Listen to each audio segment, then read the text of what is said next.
HoneyBuntv. You making me wanna spend this money, gorgeous, all on you, girl. Honey buns, and what is up? Today we are going to be learning how to do a ladder stitch, aka how to fix them thigh holes, them holes in your socks, drawers, and X, Y, and Z type of clothing you have. So all you are going to need is some thread and of course a needle and some scissors to cut it. Now I would highly recommend to use thread that matches whatever has a hole in it, the color, because you don't want your thread to show if you make a mistake. So now I'm going to get ready to thread my needle. And as you can see towards the end, I am going to make 2 knots, 1 knot on top of each other, just due to the fact you don't want your knot so small that it goes through the apparel. So that's why I'm making 2, so it can be a thick knot. Now after that, I am going to start at the bottom. Now you can either start at the top and or bottom, but I prefer to start at the bottom.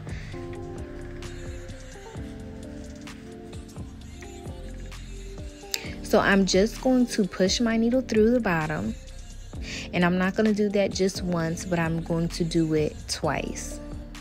So the bottom is the very basic points that you can see my needle going through. And after that, we are going to start at our left side with placing and pushing the needle through. After we go through our left side, we are going to go over to our right side.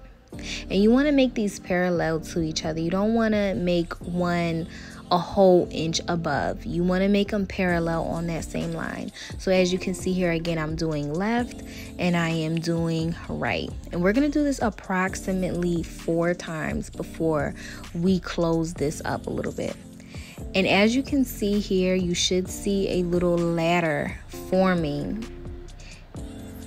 And after you see that little ladder that is forming, you are just going to pull literally slow, not too rough, but you're gonna pull and watch how this will close up that hole.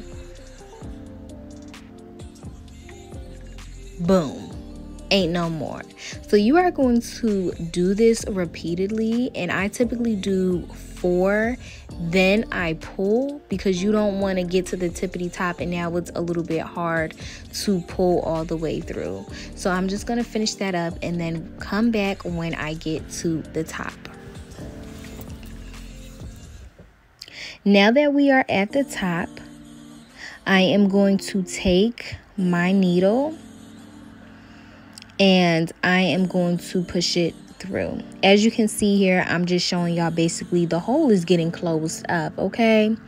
And now I'm just showing you the last stitch that I put in. So once you put that last stitch in, you are going to take your needle and thread it through the tippity top point, just like at the bottom. And then you are going to make a knot. Now I go around twice to make a knot, almost like when you're sewing down anything of that magnitude. And as you can see, I'm holding it right here. It should create that knot. After, you're going to find where that knot ball is, and you're going to basically push it down with and through your pin. So once you push that needle through, you are going to cut the excess off and make a knot on the inside versus the outside. As you can see, we close that hole up. See you, honey buns, next time on HoneyBuntv. Mwah.